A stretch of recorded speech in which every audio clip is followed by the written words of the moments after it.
Et aujourd'hui, je suis avec Océane Tremel et Clément Savary. Bonjour. Bonjour. Bonjour Julita. Nous sommes chez Open Sky Media et à vrai dire, je ne sais pas qui est invité de qui. C'est vrai que c'est un échange. On va dire que c'est un échange aujourd'hui. C'est vrai que c'est assez bizarre. On est dans nos studios et on n'est pas à la place où on est d'habitude. Donc c'est vrai que c'est un petit peu déroutant. Parce que vous êtes chez vous, mais vous êtes mes invités dans le podcast La Clé de Soi. Parce que nous allons parler du podcast comme concept, comme opportunité, mais aussi nous allons parler de tous les pièges que le podcast peut représenter et de la technique. Donc, tous ceux qui ont envie de se lancer, de développer leur podcast, ou juste ils ont une idée, ils s'intéressent à ce que c'est, restent avec nous pour parler du podcast.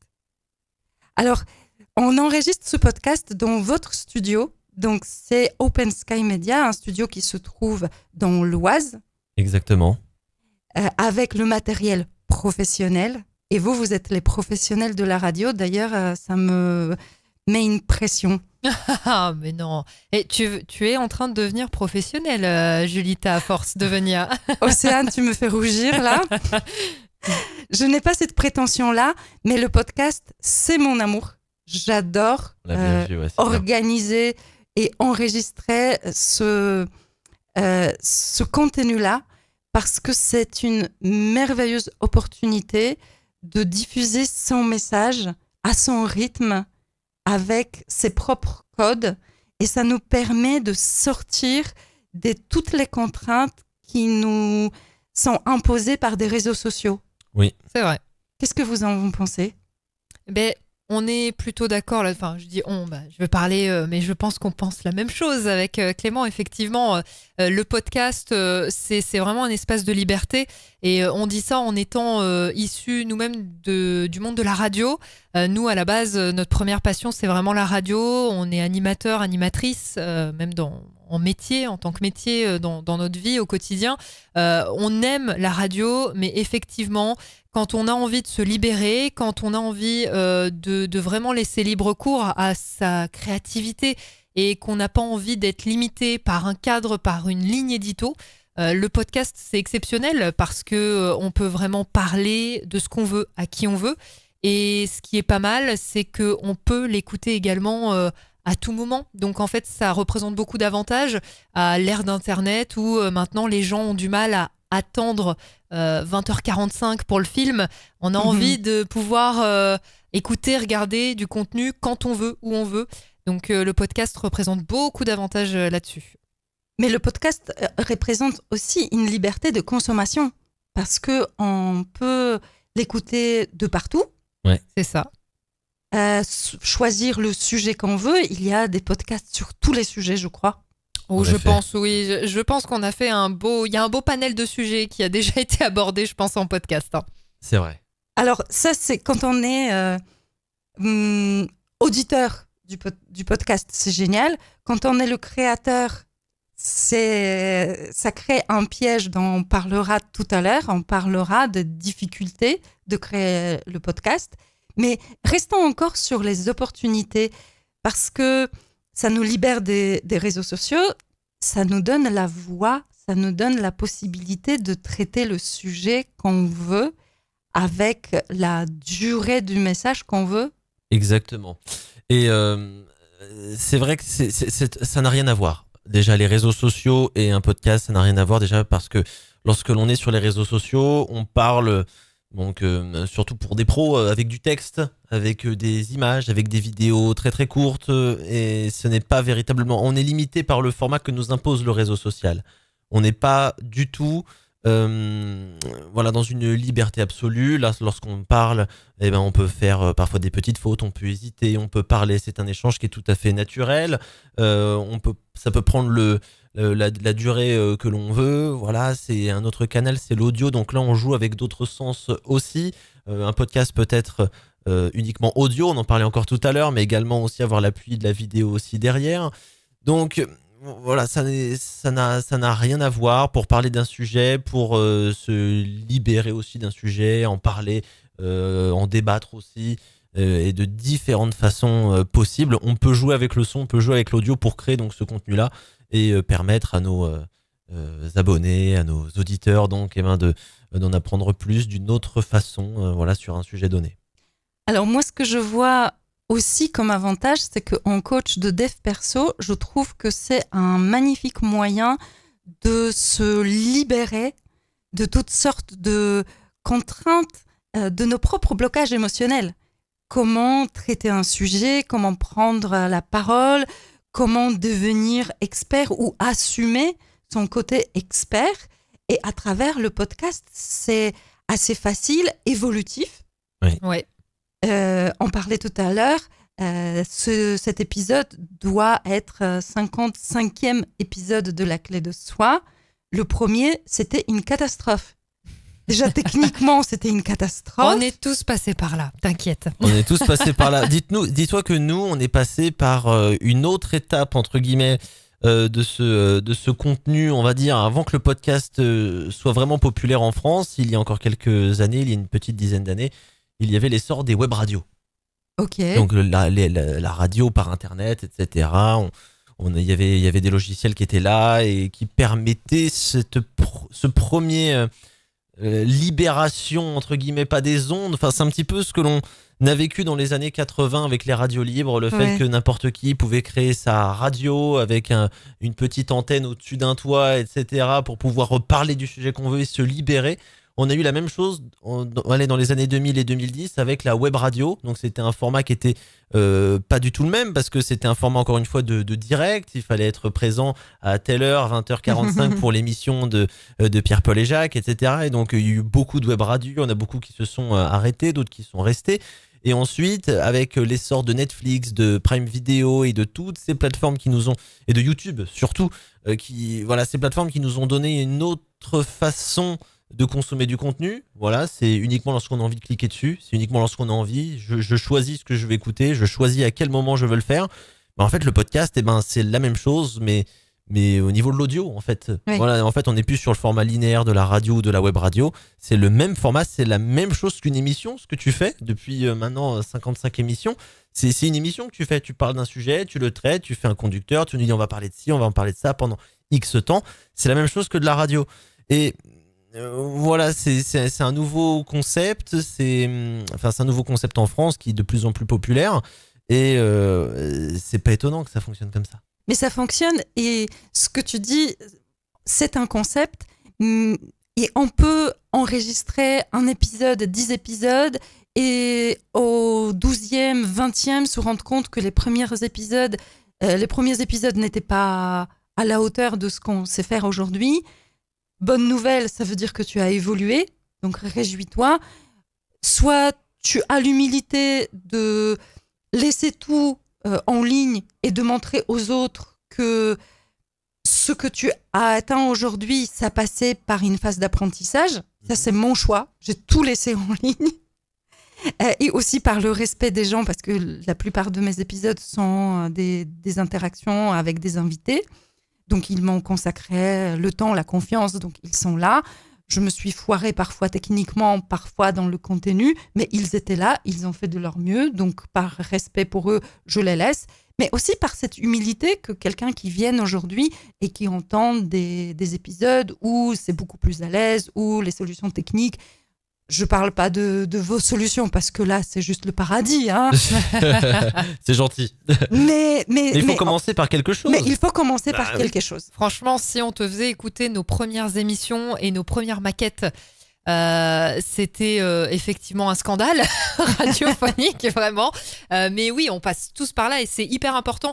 Je trouve que c'est un choix pertinent de les laisser parce que, effectivement, pour donner l'exemple aux personnes qui ont envie de se lancer, de se dire, bah ok, elle aussi, elle a démarré comme ça avec le même matos que moi et elle en est là aujourd'hui, donc c'est que c'est possible. Mais pour toi aussi, je trouve que c'est intéressant d'y revenir et de se rendre compte de tout le chemin qu'on a parcouru. C'est pas l'envie que j'ai. Hein. Non, personne n'a envie. Si tu veux, nous, en radio, ce qu'on fait et l'exercice auquel tous les animateurs et animatrices passent, c'est l'écoute de pige. qui est un cauchemar sur Terre. Ouais. Qu'est-ce que c'est l'écoute de pige? Alors, si tu veux, une pige, c'est l'enregistrement de ce qui est passé à l'antenne Une pour fraction de vulgariser. direct. Voilà. Une fraction. 10 minutes, clac. Quand, Ok. quand on pige une radio, c'est qu'on l'enregistre en fait, qu'on enregistre tout ce qui est diffusé en direct. Et les directeurs d'antenne vont un jour te convoquer, te dire bon bah on va faire une écoute de pige, on va écouter ton émission que tu as faite il y a 15 jours. Et donc là, tu es dans le bureau et t'es pas du tout dans la même ambiance qu'il y a 15 jours. Et puis tu as ton directeur qui fait des pauses de temps en temps et qui te dit manque de sourire là. Ouais, là t'aurais pu dire ça. Ah oui, Voilà. Là, ça c'est va pas loin. bon. Et ça, c'est très dur. Donc personne n'aime cet exercice. Mais un c'est- exercice d'évolution magnifique. Mais c'est Ah oui. hyper important de le faire. Honnêtement, de se réécouter, c'est hyper important parce que c'est là que tu vas te rendre compte des choses que tu dois améliorer. Encore plus avec quelqu'un d'extérieur qui pourra vraiment pointer, toi, ce que tu n'auras peut-être pas envie d'entendre en fait finalement, mais qui sera... dont tu auras besoin. C'est pas du tout agréable à faire. Personne n'a envie de se réécouter. Ouais. Mais c'est essentiel à faire. Et de les garder, au final, je trouve ça pertinent. C'est bien pour toi comme pour les autres qui voudront s'inspirer de ce que tu as fait. Moi, je pense qu'il faut pas en avoir honte. Faut Non. pas dire oh c'était catastrophique. Bah peut-être aujourd'hui. Bon, au final, c'est positif que tu te dises qu'il y a eu de l'évolution. Ouais. Parce qu'il faut que ça évolue. Au début, on maîtrise pas un sujet. Il faut monter les escaliers. Voilà, marche après marche. On peut pas démarrer avec un micro à 10 000 €, une table de mixage tout de suite que ce soit parfait, l'aisance. Bah non, le concept au début on doute. Il faut le tester. Il faut le rôder. Si on te fait écouter ce qu'on a fait il y a 10 ans. Mais c'était une catastrophe, mais j'en reste fier parce qu'on a osé sûr, le faire. Et si on n'avait pas testé, si on l'avait pas fait, Océane qui était à l'autre bout de la France avec ses écouteurs comme ça d'iPhone. Mon premier micro, c'était mes écouteurs. Non oui. mais attends. Ben oui, Non, les non. miennes aussi. Ah bah oui. Voilà. Donc il y a 10 ans, on avait des écouteurs, nous un micro, une table de mixage qui avait 25 ans. Hein, je l'ai toujours d'ailleurs pour voilà, j'en ai pas honte. Une table de mixage qui avait 25 ans que j'avais récupérée de je ne sais où, voilà. Et aujourd'hui, tu vois, bon, on est dans un cadre qui, voilà, c'est 10 ans après, on a évolué, on est passé par tout un tas d'étapes techniques, éditoriales, sur la préparation. On s'est toujours remis en question, on nous écoutait, on nous disait ça, c'est comme tu disais, les écoutes de pige, ça c'est bien, ça c'est pas bien, ça c'est pas bien. Et au final, au fur et à mesure, on apprend et on devient de plus en plus à l'aise. Et puis c'est parti, quoi. Alors, tous ceux qui ont envie maintenant de se lancer, on va parler des pièges. Oui, Ah, il y en a quelques-uns. ah oui. Parce que la moyenne d'un podcast en France, c'est 7 épisodes. Au départ, on se lance, on dit ce sujet, mais je pourrais passer ma vie à en parler. On a des idées, on commence et on se rend compte que finalement, ça va beaucoup plus vite qu'on imagine, que le sujet s'épuise assez rapidement et que c'est une contrainte aussi de temps, d'énergie, technique. Et toutes ces contraintes mises bout à bout font qu'on tienne cet épisode. Ben, je pense que le premier piège, en effet, c'est peut-être de vouloir trop en dire très rapidement. Quand on aime un sujet, on a envie de parler de beaucoup de choses.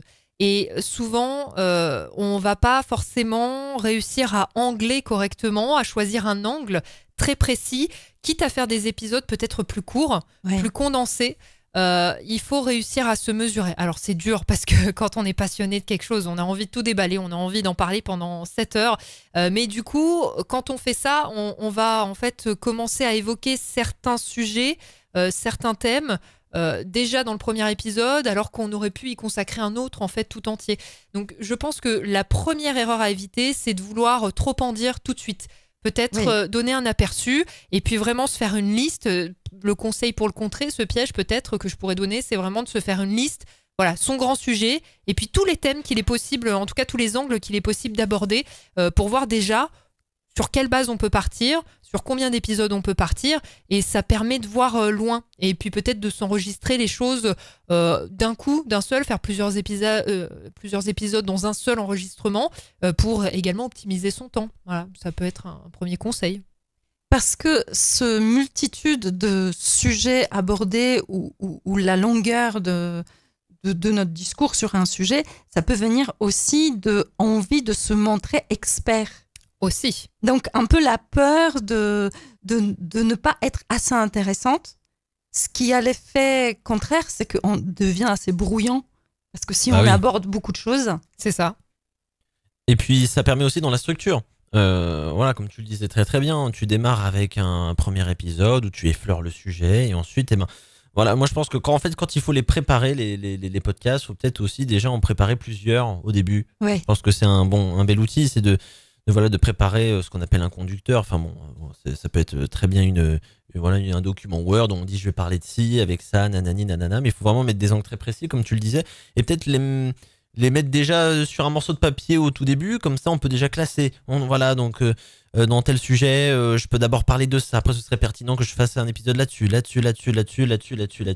Et puis comme ça permet vraiment de se conditionner lorsque l'on est en train d'enregistrer. Et voilà, on se cadre. Parce que sinon, on évoque tout le sujet et c'est terminé.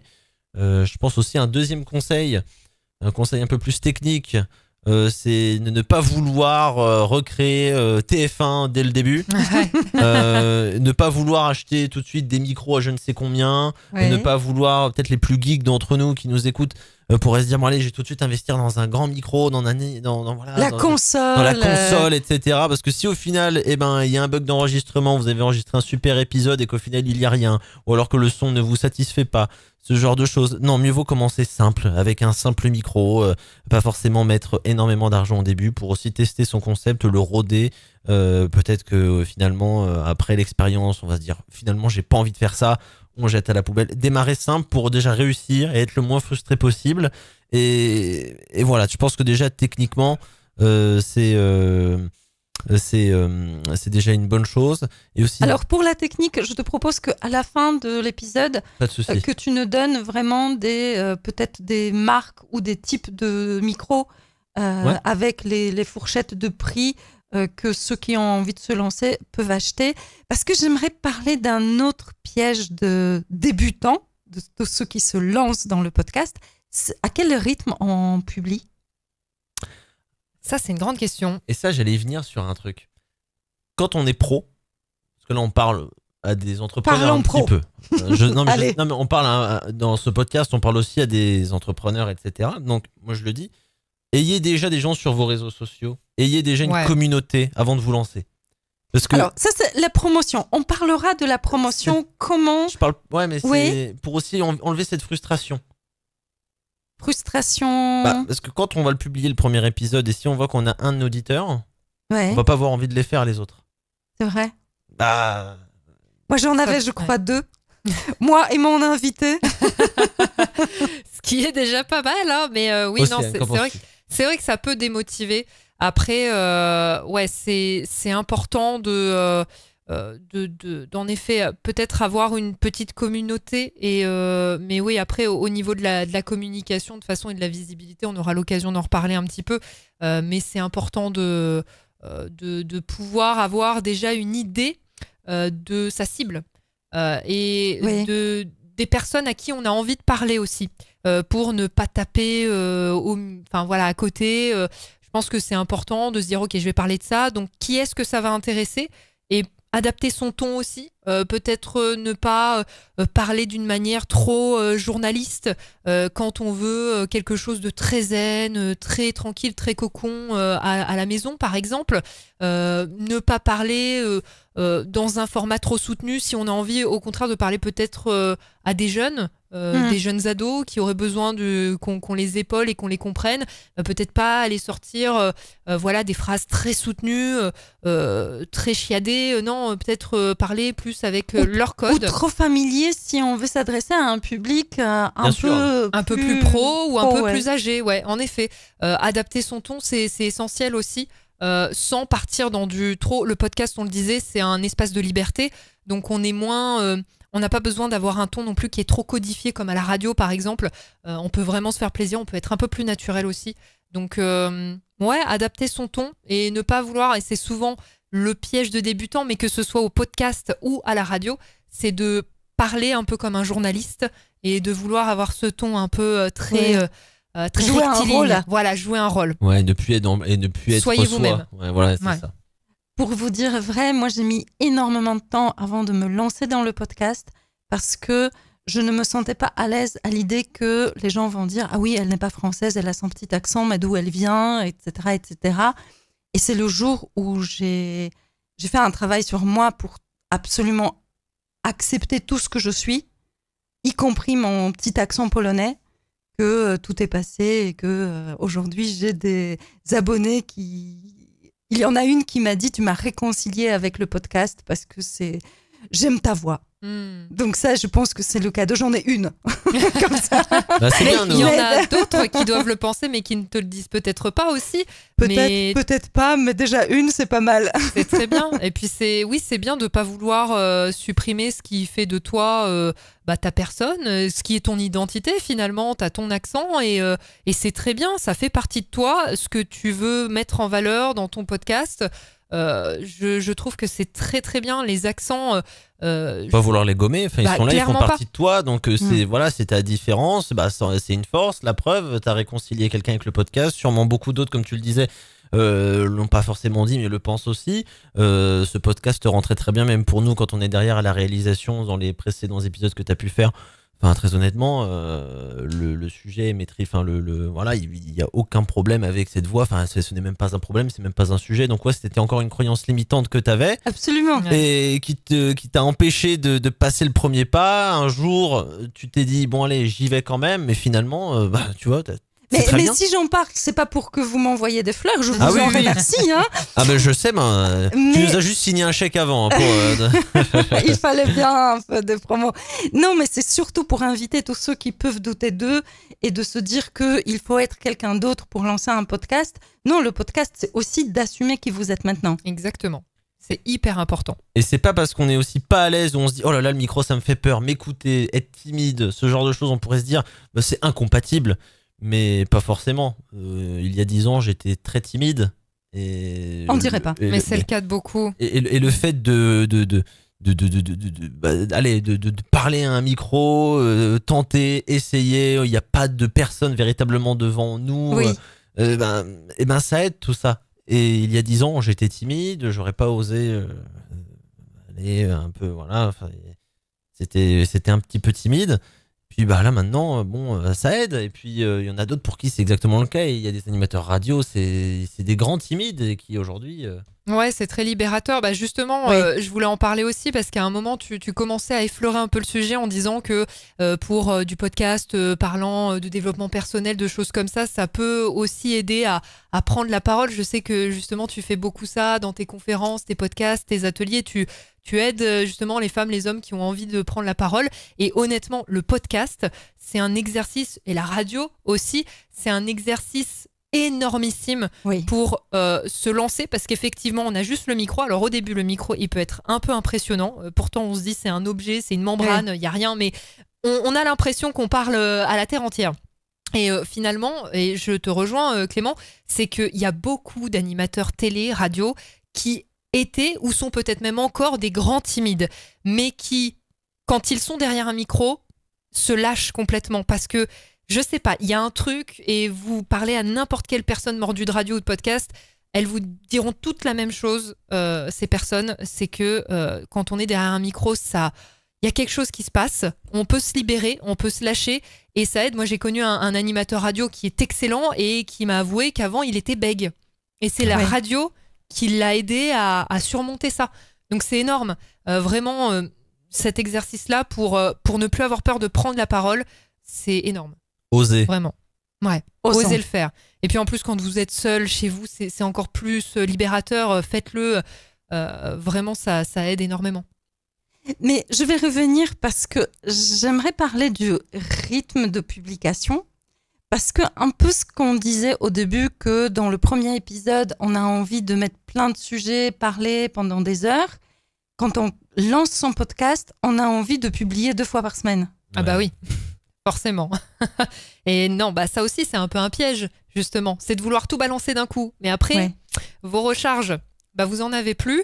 Et qui plus est, quand on démarre, on fait ça à côté de son activité professionnelle. On fait ça entre la nounou, entre les enfants, entre les pâtes qui cuisent. Donc en fait, on n'a pas le temps de recharger et d'enregistrer tous les 4 matins.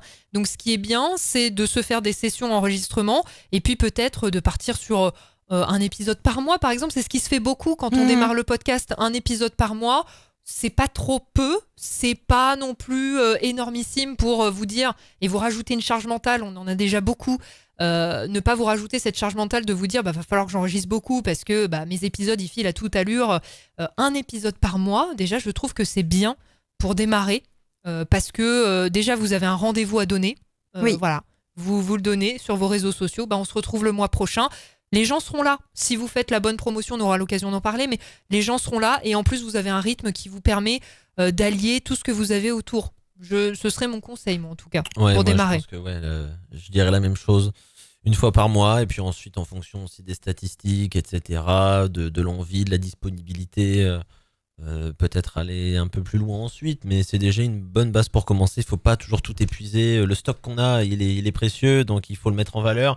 Et surtout au début, donc voilà, il faut y aller tranquille. Mais ça rejoint un peu le conseil qu'on donnait aussi au début, parce que ça peut s'adapter. Nous, on donne une base d'une fois par mois, mais ça peut s'adapter par rapport à la liste que vous aurez fait, si vous nous avez bien écouté, juste avant, de tous les angles. Et si vous voyez effectivement que vous en avez 12, par exemple, 12 angles, là, vous vous dites, ok, j'en ai pour l'année entière, là, paf, je le fais une fois par mois. Si vous voyez que vous en avez un peu moins, vous pouvez adapter le rythme aussi et vraiment vous dire, j'aurais pas assez pour faire une fois par mois, donc je le fais une fois tous les 2 mois. Enfin, voilà, c'est à vous d'adapter aussi par rapport au nombre d'angles que vous allez pouvoir aborder dans un premier temps. Ça s'adapte aussi. Et c'est très important parce que, et c'est là où on va venir sur l'importance de promouvoir son podcast, enregistrer son podcast et le mettre en ligne, c'est pour moi 10 voire 30% du travail. Ouais. Le reste, c'est de le promouvoir. Oui. Comment on le fait ? Pour promouvoir ? Ouais, oui. Pour promouvoir, il n'y a pas de solution miracle. Exactement. Il n'y a pas de solution miracle. Déjà, ça reste quand même un canal numérique. Voilà, un podcast, c'est un fichier audio. Pour le partager, rien de tel que les réseaux sociaux. Parce que ce qu'il faut savoir, c'est que on ne peut pas trouver des podcasts par les mots-clés. C'est-à-dire que vous ne pouvez pas taper sur un moteur de recherche tel sujet et vous avez la liste des podcasts qui va sortir. Non, à part pour les plus connus. C'est à part les plus connus. C'est les plus connus qui vont Mais sortir. on ne s'adresse pas aux plus connus, donc on va Bien parler sûr. à ceux qui se lancent. Donc il faut imaginer, derrière l'enregistrement de notre épisode, un moyen de le faire connaître. Donc les réseaux sociaux. Okay, mais qu'est-ce qu'on fait sur les réseaux sociaux ? Alors pour moi, sur les réseaux sociaux, donc il faut se plier un petit peu au code des réseaux sociaux. Là, il y a un moment donné, il faut y aller. Donc bien sûr, lorsqu'on a eu un épisode, admettons, de 45 minutes, un peu comme ton programme, ce que l'on fait, déjà, avant l'épisode, on dit attends, on fait du teasing. Prochain épisode très prochainement. Voilà. Donc on fait du teasing bien sûr, avec des photos, avec toujours des éléments un petit peu aussi visuels pour pas non plus avoir que du texte ou même que de l'audio, parce qu'il faut toujours aussi avoir un peu pour que les gens puissent se situer. On est sur les réseaux sociaux, il faut se plier un petit peu au code. Ensuite, donc on publie l'épisode, on partage le lien. Ça, c'est le premier cas. Et moi, ce que je dirais, donc que ce soit en vidéo ou pas, c'est d'essayer de le faire vivre un peu sur la durée, c'est-à-dire de prendre des morceaux de temps de parole, de faire des capsules, c'est très en vogue, ça. De très en vogue, prendre peut-être 15 secondes du podcast avec une bonne phrase, une bonne punchline, un moment très important. On prend tous ces moments importants, déjà même les noter lorsqu'on enregistre un petit peu, lorsqu'on peut avoir le cerveau à 2 endroits en même temps. Noter, on regarde l'enregistreur, on se dit là c'est intéressant, 30 minutes et 10 secondes. Ok, ça faudrait que je réécoute parce que ça peut être pas mal. Nanani, nanana, etc., etc. Et ensuite, on peut couper tous ces moments-là les plus importants pour donner envie à la personne qui sera devant son téléphone sur les réseaux sociaux en train de naviguer d'y aller, d'aller écouter l'épisode. Bon, c'est pas mal là, ce qu'il a dit, ça me parle, allez, je vais écouter un petit peu. Et là, petit à petit, ça va y aller. Ça, c'est pour moi l'un des voilà, il faut vraiment sur les réseaux sociaux l'exploiter à fond, se plier au code. Si c'est filmé, faut pas hésiter donc voilà à mettre le moment filmé en mode réel, Instagram, avec pourquoi pas les petits sous-titres aussi en dessous, comme ça. Parce que ça, encore, c'est un sujet. Est-ce que le podcast, c'est juste l'audio ? Parce qu'à la base, le podcast, c'est l'audio. Aujourd'hui, il y a très peu de podcasts qui sont uniquement audio. En effet, la vidéo, effectivement, prend beaucoup de place et notamment, ça rejoint un peu ce que disait Clément. Dans une optique de communication et de promotion de son podcast, effectivement, c'est toujours mieux d'avoir de la vidéo parce qu'on peut démultiplier les petites capsules avec des sous-titres, avec vous commencez, enfin, je pense qu'on en voit toutes les personnes qui passent un peu de temps sur les réseaux sociaux. Vous avez au moins minimum une fois par jour, dès que vous scrollez, un podcast qui pop devant vous, enfin du moins un morceau où il y a quelqu'un qui sort une phrase énorme. Les premières secondes c'est ça, puis ensuite vous partez sur. Vous voyez exactement quel format je veux parler, avec les gros sous-titres en jaune fluo. Enfin voilà, tout le monde le fait. Sur un canapé, avec le micro comme ça, les petites fleurs derrière. Les micro-chours, voilà. Hein. Mais c'est ça. Mais en fait, moi je pense que si la vidéo prend autant d'importance dans le podcast, bah c'est pour le promouvoir. Je pense que c'est surtout pour ça, parce que surtout pour ça. L'audio, honnêtement, ne le mettons pas de côté. Nous, quand on fait des choses, quand on fait des prods qui sont filmés, on pense toujours et avant tout, en premier lieu, au son et à la personne qui écoutera. Parce que le son est globalement, c'est un peu une règle assez générale, le son est toujours presque plus important que la vidéo. On peut... En tout cas, la qualité de son. La qualité.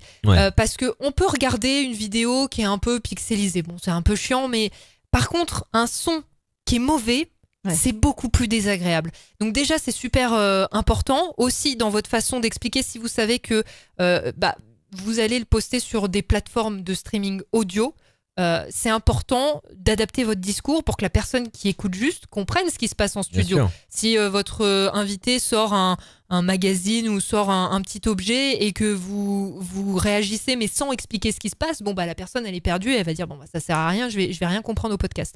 Donc c'est hyper important quand même de garder l'audio, je dirais en premier. Bien sûr. Et surtout dans cette ère un petit peu pas pour dire on vit dans une société, mais on est dans une ère où on fait beaucoup de choses à la fois, où on est très pris par le travail, et les gens, souvent, les podcasts, ils les écoutent en faisant du sport, dans les transports, sur la route, du boulot.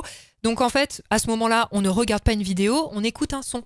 Donc l'audio, vraiment primordial. Maintenant, la vidéo, dans un second temps, pourquoi pas. C'est vrai que c'est hyper intéressant pour justement le poster sur les réseaux sociaux pour faire des belles images, mais l'audio, ça reste le principal, je pense. Ouais, surtout que quelque chose d'hyper important, et tu commences un petit peu à le dire. Là, ce qu'on est en train de faire, je t'envoie la vidéo. Il y a un problème, il n'y a pas de son. Tu ne peux rien en faire. Tu ne peux rien en faire. Par contre, si je t'envoie juste le son et pas l'image, bah tu peux aussi en faire quelque chose. C'est exploitable quand même. C'est exploitable. Là, on nous enlève le son, et c'est inexploitable. Là, ces 45 minutes ne servent à rien. Et ça prouve bien que le son, c'est le plus important. Le son, c'est le plus important, même à la télé, etc. Voilà, là, il y a une coupure de courant, il n'y a plus de caméra. Bon, le podcast, il continue quand même. On est toujours en train d'enregistrer. Et le son, le plus important. Voilà, le son, le plus important. Pour communiquer, il faut se mettre dans les codes des réseaux sociaux. Mettez de la vidéo. Et puis, il y a des podcasts, enfin, moi, c'est ma consommation. Il y a certains podcasts que parfois, je consomme en vidéo. Quand je suis le soir... sur mon téléphone avant d'aller dormir, voilà, je l'ai encore un peu devant moi. Parfois il y a des épisodes que je veux continuer le matin, il faut que j'aille me coucher, je le mets en pause, je le continue dans la voiture et je mets juste le son sur Spotify. Je rattrape un peu le moment et puis je continue, et puis voilà, ça fait un peu comme une émission de radio qu'on écoute. Enfin, c'est la même chose au final. Et donc c'est vraiment voilà, les deux sont à prendre, les deux sont aussi importants. Et pour la promotion, moi, le conseil que j'aime bien donner aussi, c'est de ne pas hésiter à être souple sur l'actualité. Si on a parlé de quelque chose dans un podcast et que, je sais pas, il y a un sujet qui fait la une des journaux et qui peut se relier à ça, ou une problématique de laquelle vous avez parlé. Intéressant. Bah, ça peut être pas mal de relancer sur les réseaux sociaux et de dire, vous voyez, en ce moment, il y a tel sujet qui refait surface. On en a parlé dans cet épisode où on a abordé un petit peu le sujet ensemble. N'hésitez pas à écouter. D'autant plus que sur les réseaux sociaux, les mots-clés, c'est hyper important. Donc, je sais pas, moi, je vais donner un exemple totalement au pif, mais si... Beyoncé fait la une de l'actualité pour je ne sais quoi et que vous avez parlé de Beyoncé dans un podcast, bah, le terme déjà Beyoncé, de le mettre dans un post, de ramener à votre podcast, bah, y a des gens qui vont tomber dessus, qui vont se dire ah bah ça parle de Beyoncé, ok. Et ça va amener un petit peu plus d'attraction puisque le mot-clé va faire que vous allez ressortir dans les algorithmes. Bon, c'est du technico-technique, mais je trouve que c'est bien aussi de s'adapter à l'actualité. Ça peut être pas mal. Donc la première chose, je dirais la plus importante, c'est de soigner son son. Oui, carrément.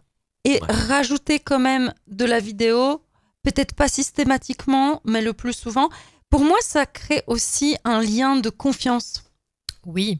C'est-à-dire que si on voit de temps en temps la tête de la personne qu'on entend, qu'on écoute régulièrement, on a plus l'impression de la connaître. Ouais, il y a un petit peu de ça. Et les gens aiment bien globalement savoir à quoi ressemble. Enfin, en radio, c'est la même chose en fait. Les gens sont curieux. Souvent, ils s'imaginent absolument autre chose, mais c'est très trompeur une voix finalement. Mais récemment, j'ai vu un journaliste que j'écoute régulièrement à la radio. J'ai vu sa tête. Je suis bon. C'est ressemble souvent à ça. C'est ça. Ouais, c'est vrai.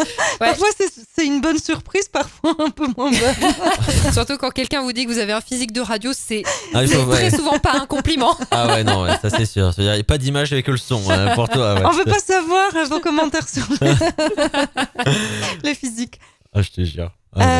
Ok, donc on a le son, on a l'audio, mais vous avez une solution pour ça. Dites-nous votre actualité parce qu'elle est géniale. Océane. Sinon, moi, je vais partir en cacahuète, tu sais, je vais faire non, une heure et demie. Non, on part pas en cacahuète, on parle concret. Et puis, oui, en effet. Alors nous, effectivement, on est en plein développement puisque j'imagine que tu parles de notre solution. Absolument, j'ai hâte de la découvrir. Notre logiciel, on donne le nom quand même on peut le donner. Évidemment. On peut le donner, ouais, Ulia, qui, alors à l'heure où on parle, n'est pas encore commercialisé officiellement parce qu'on est encore on a quelques petites choses à développer encore à finaliser mais en tout cas il fonctionne, nous on l'utilise au quotidien ce logiciel et maintenant vous allez me dire à quoi ça sert, donc on y arrive. C'est un logiciel vraiment pour les créateurs de contenu vidéo, donc les personnes, notamment celles qui veulent faire du direct, parce que c'est un peu comme ça qu'est né ce logiciel. C'est quand nous, nos émissions de radio, on a voulu les filmer et qu'on s'est retrouvé face à quelques petites problématiques du style comment je fais pour gérer toute cette émission et toutes ces tâches à faire en direct en équipe alors que nous on était tous en duplex aux quatre coins de la France. Comment je fais pour facilement changer ma caméra, voir cet animateur plutôt qu'un autre. Comment je fais pour facilement lancer une image quand je parle d'un sujet, habiller mon stream ou ma vidéo. Et tout ça, on y a répondu grâce à Ulia parce que ça permet vraiment de organiser son émission si on en a besoin, de créer ses chroniques, de les rédiger même. Et quand on est vraiment en stream, en émission, de lancer tout le contenu dont on a besoin. Donc des fichiers sonores, textuels, on peut même piloter OBS parce qu'on sait que ça peut être un peu compliqué OBS quand on démarre. Donc nous, on a permis avec ce logiciel de créer un lien avec OBS et de piloter directement depuis un seul et même endroit et depuis n'importe quel support. Ça serait comme une espèce de télécommande en fait finalement. Vous pouvez l'avoir sur votre téléphone, puis vous avez besoin d'envoyer un son, paf, vous le faites depuis notre logiciel. Et alors, voilà, vous m'avez longuement parlé de cette solution avant qu'on enregistre. Et pour quelqu'un qui enregistre des podcasts avec des gens qui se trouvent dans 4 coins du monde depuis 1 an, ça me fait rêver vraiment d'avoir un logiciel qui peut me connecter, enregistrer et la vidéo et le son et créer une émission avec les sous-titres, avec le texte, avec les génériques. Ça fait rêver. Ça permet en effet de le faire facilement et de vraiment, si on a une équipe ou même si un jour, toi, Julita, tu as un invité qui est effectivement loin, vous pouvez pas vous coordonner un appel pour dire, je vais parler de ça. On a ce qu'on appelle les conducteurs qui permettent effectivement à ton invité, par exemple, de mettre une chronique, de dire, à tel moment du podcast, je vais parler de ça. Dans sa petite chronique, il met son texte, il met ses images, il met ses sons. Par exemple, c'est quelque chose qu'il est possible de faire avec Ulia. Et puis au moins, toi, tu arrives, tu te connectes et puis tu vois tout ce qu'il a ajouté au final. Donc, tu ne seras pas perdu. Et depuis ces conducteurs, pareil que pour notre autre outil qui s'appelle le Classic Deck, on peut lancer des sons, des images. Ça permet vraiment une collaboration très facile. Exactement. Et puis, tu vois ce que tu as fait en tout début juste avant qu'on enregistre, tu nous as dit alors Clément, on va parler de ci, on va parler de ça, on va parler de ci, on va parler de ça. J'ai préparé, t'as vu, pour une fois. Non, mais c'est très bien.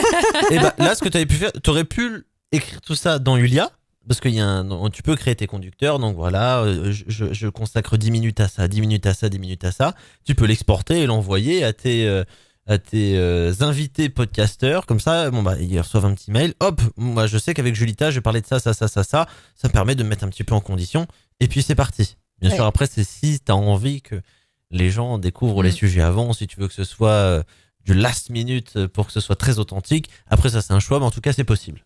Ouais, les possibilités sont infinies et vraiment cette solution, moi je ne la connais pas encore sur le marché. Il n'y a pas de logiciels qui répondent à toutes ces questions. Il y en a, on ne va pas les citer. Certains sont plus bricolage que d'autres, mais aujourd'hui, moi je suis toujours à la recherche d'une solution qui donne ça, donc j'ai hâte que vous la commercialisiez. On a hâte vraiment de vous faire découvrir un petit peu ça. Et effectivement, en fait, nous, c'est un outil fait maison finalement, parce que on a ressenti certains challenges auxquels on pouvait pas forcément répondre, parce que nous, à la base, notre domaine, effectivement, c'était la radio, et puis ensuite est venue la vidéo. Donc on était novices à un moment donné, et on s'est dit comment on fait. Donc on n'est pas passé par 4 chemins. On s'est dit on va créer la solution directement. Donc vraiment, si vous vous lancez dans la vidéo, vous allez sûrement être buté aux mêmes endroits que nous à l'époque. Et ce logiciel est là pour vous aider. Si on doit vraiment résumer très rapidement, Ulia, ça permet de créer son émission et de gérer son émission en direct, vraiment, donc en amont, pendant la diffusion et même après pour continuer le travail en équipe. C'est super pratique. Tout en se concentrant sur le contenu. Voilà, ça exactement. c'est très important. En fait, c'est limiter la charge mentale. Pour mettre un bon titre, il faut police, temps, machin. Faut que ça s'affiche à tel moment. Là, tu écris, tu choisis ta police, et au moment où tu veux le lancer, hop, tu cliques, bim, ça se lance. Parce que ce genre de détails, ça prend du temps. Ça prend du temps. Et pour ranger tout ça, pour comprendre, ça devient tout de suite un fouillis immense. Et là, on a fait en sorte que ce fouillis soit concentré, que ça ne devienne plus un fouillis, mais que ce soit très harmonieux. On a vraiment fait en sorte que le design du logiciel soit propre pour que ce soit clair tout de suite, d'un simple coup d'œil. Ça, c'était vraiment l'objectif. Ça a pris du temps. Ça fait 4 ans qu'on est dessus. Voilà, les besoins quand on a commencé à faire de la vidéo, c'était pendant la période Covid. Et puis bon, ce qu'on voulait faire, ça coûtait 50 000 euros, 60 000 euros, de gérer tout ça facilement, ça coûte cher. Il y a des logiciels qui existent, mais sont utilisés dans le cadre de la télé. Nous, c'était impossible, c'était inenvisageable dans nos émissions radio de se payer un truc comme ça, on n'a pas les moyens. Donc on s'est dit, bon, on va essayer de le faire nous-mêmes. Et puis petit à petit, ça donnait quelque chose qui, d'autres nous ont dit, c'est bien ton truc, je le veux aussi. Et puis on a commencé à réfléchir à un business model, et là, 2025... on est prêt à le tester. Parce que Océane, tu disais que c'est fait maison, mais ce qu'il ne faut pas oublier, c'est que c'est fait maison par des professionnels. Ah, bien sûr, bien sûr. Le logiciel, là, il a été absolument pensé pour que ça soit simple, que ce soit rapide, que ça centralise un petit peu tout. Mais vraiment, vous allez voir, il est très bien conçu. Bon, après, ça fait un peu... On dirait que je me jette... nous jette des fleurs. Mais il est très bien conçu, effectivement. Là, on est sur les dernières batteries de texte pour être sûr que tout soit bon au niveau de la fiabilité, parce que c'est hyper important aussi. Il va y avoir du stockage de données, il va y avoir pas mal de tâches possibles à l'intérieur.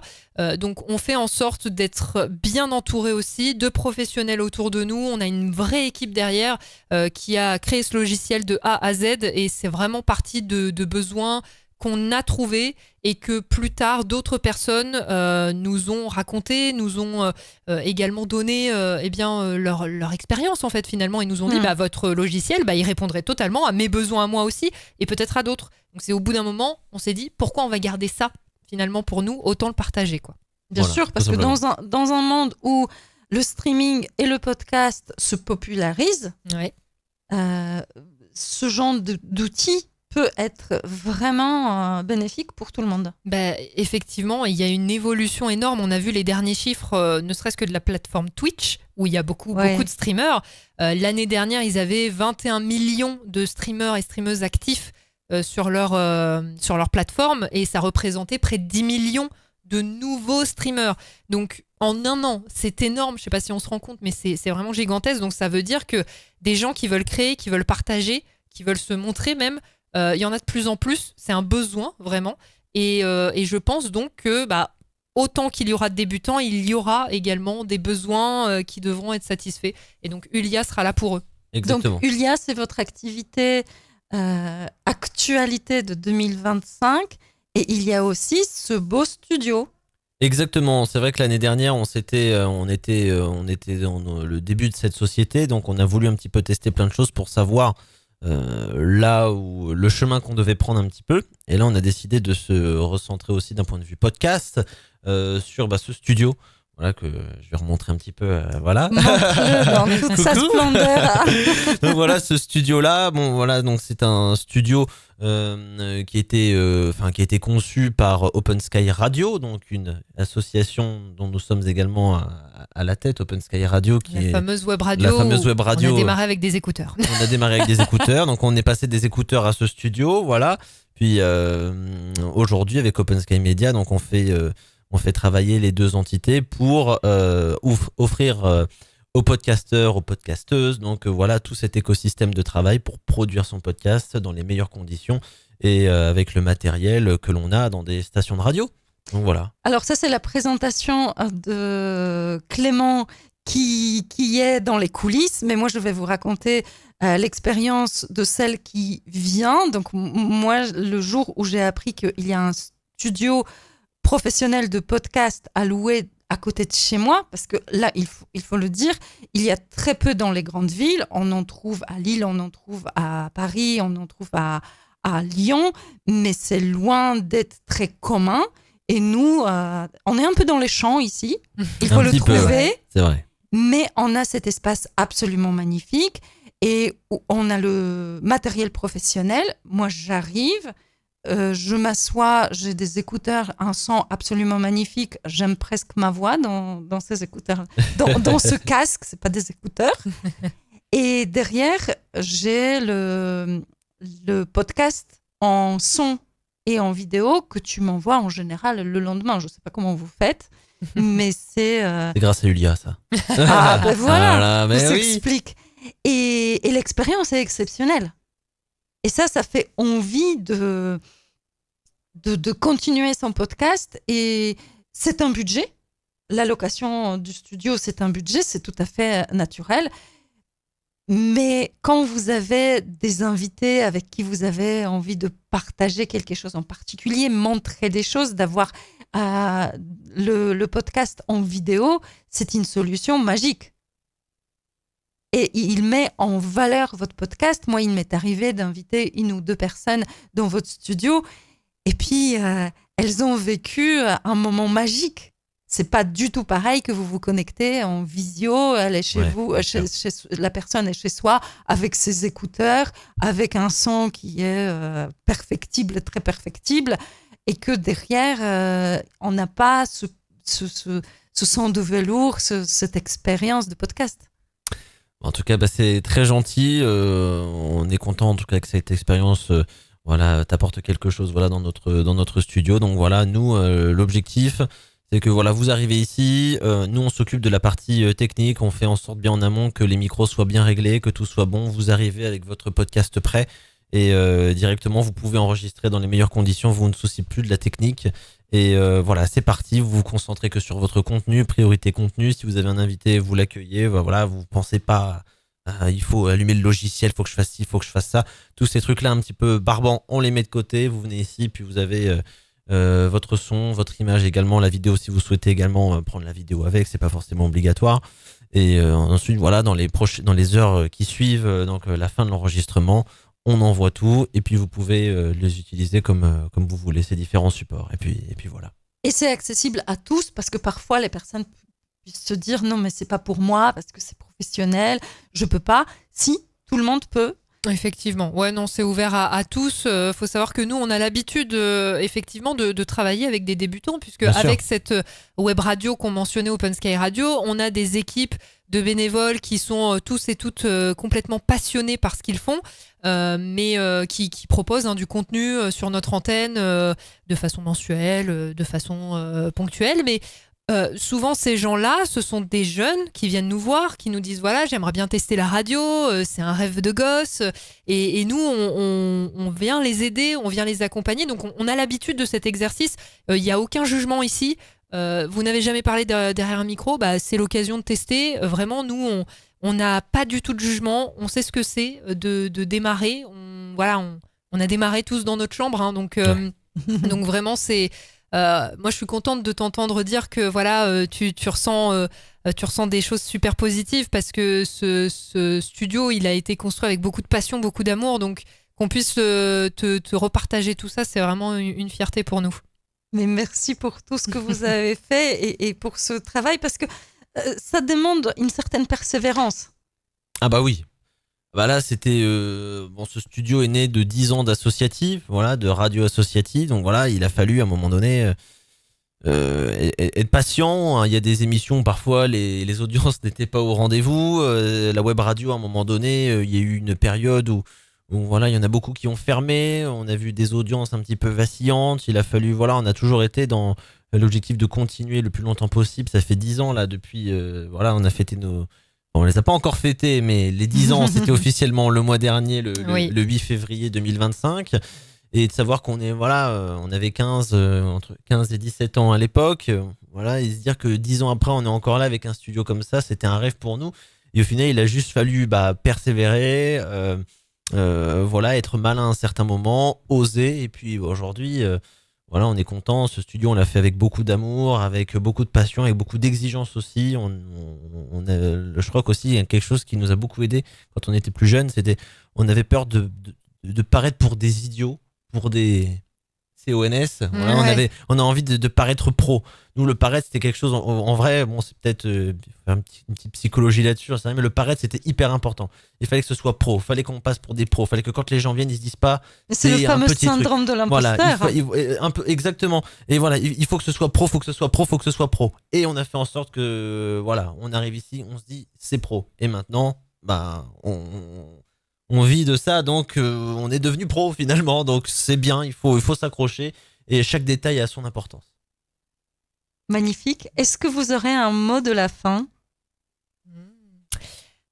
Tu as ton mot de la fin ou Attendez, parce qu'on a promis des références avec quel matériel commencer. Alors, attendez, Clément va vous sortir chose sa liste. Promise, chose due. C'est le DICO, l'encyclopédie technique, Clément. Donc, je lui laisse la parole. Hein. Donc, on imagine quelqu'un qui veut faire son podcast, qui n'a rien à part son téléphone et ses écouteurs. Qu'est-ce qu'il peut acheter et pour quel budget? Déjà, c'est mieux d'avoir un ordinateur. Donc, on mise sur un ordinateur. Déjà, un ordinateur, bon, c'est vrai qu'aujourd'hui... on imagine qu'il a son ordinateur, il ne l'utilise pas souvent, mais il a un ordinateur. Il a un ordinateur. Moi, je lui conseillerais un micro USB, voilà, déjà tout simplement, parce qu'il y a des micros qu'on peut brancher sur des consoles de mixage. Explique-nous, parce que même si je sais aujourd'hui ce que c'est un micro USB, tu m'aurais dit ça il y a 2 ans. T'inquiète pas, j'allais expliquer. En fait, il y a des micros qui ont enfin, je peux pas montrer là, mais qui ont des prises qui sont incompréhensibles, que vous avez jamais vues de votre vie. Ce sont des micros rondes. Exactement, rondes. Ça s'appelle du XLR. Ça, vous laissez tomber. Voilà, dès que vous voyez XLR sur un emballage, sur une référence, vous voyez une prise ronde, vous laissez tomber. Et en fait, les prises USB, c'est très simple. C'est les prises sur lesquelles vous rechargez votre téléphone. C'est les prises USB comme une clé USB. Voilà, c'est des micros. Voilà, il y a un câble qui vient de votre micro jusqu'à votre ordinateur. Vous branchez, ça fonctionne. Prenez ces... T'as un modèle en particulier? Ça évolue souvent, mais les micros USB à moins de 200 €. De la marque, le Blue Yeti. Non, pas le Blue Yeti. Celui-là, pour moi, il est à proscrire, le Blue Yeti. On le voit beaucoup, mais en fait, c'est pas bien réglé. Il peut. Le problème étant que ce micro, en fait, prend vraiment. Il est vraiment omnidirectionnel. Enfin, il prend tout le son. Tout autour. Donc si vous n'avez pas une pièce vraiment très très bien isolée où il y a silence, un silence vraiment radio, très clairement, vous allez être un peu déçu parce que vous allez entendre le voisin qui fait sécher son linge, qui tond sa pelouse. Voilà, qui tond sa pelouse. Donc c'est du réglage. Après, globalement, les micros USB, alors ça a l'avantage d'être très simple. Après, effectivement, vous ne pourrez pas aller aussi loin en termes de réglage que des micros XLR. Par contre, c'est bien en entrée de gamme parce que c'est simple, que vous le branchez et qu'au moins, c'est pas très cher. Alors, les marques à privilégier. Vous ne conseillez pas le Blue Yeti, que j'ai d'ailleurs, mais bon, j'ai un silence radio quand j'enregistre. Ça, c'est bien. Une fois qu'on a ça, c'est très très bien. Voilà, il faut avoir un peu plus de conditions. C'est pas forcément. Alors, le micro que tu conseillerais alors? C'est les micros de la marque Rode, R-O-D-E. Okay. Rode, il y a le NT USB-N comme Natacha, T comme Thierry, NT USB. C'est un micro que j'ai déjà utilisé pour enregistrer dans des espaces qui étaient catastrophiques, et ça fonctionnait bien, ça rendait bien. C'est des micros qui sont aussi conçus pour le podcast, etc.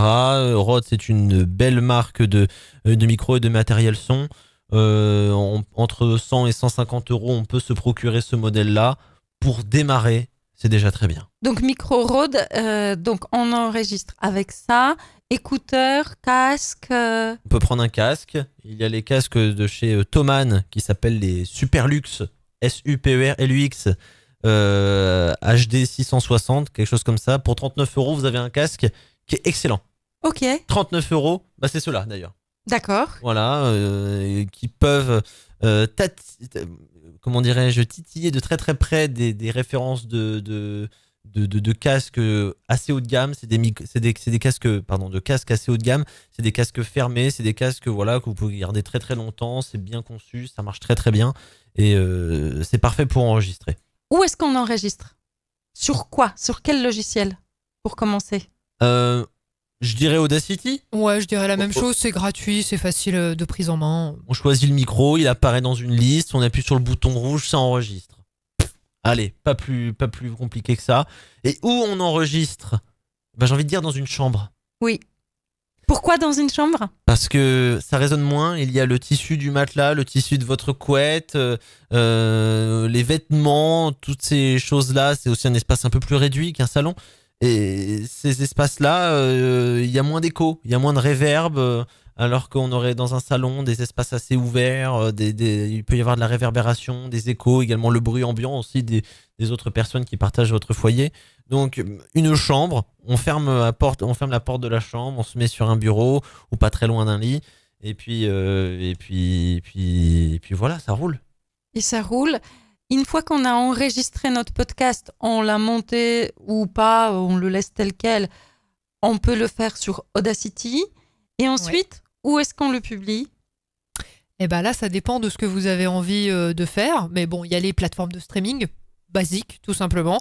Après, s'il y a un support vidéo, bon bah vous avez YouTube. Et puis, comme le conseillait finalement Clément, si vous touchez un petit peu le montage vidéo, maintenant il y a même plein de façons de le faire depuis le téléphone, même très simple, où vous coupez des petits moments, vous mettez des sous-titres. Ça peut être pas mal aussi de poster quelques capsules sur les réseaux sociaux pour donner envie.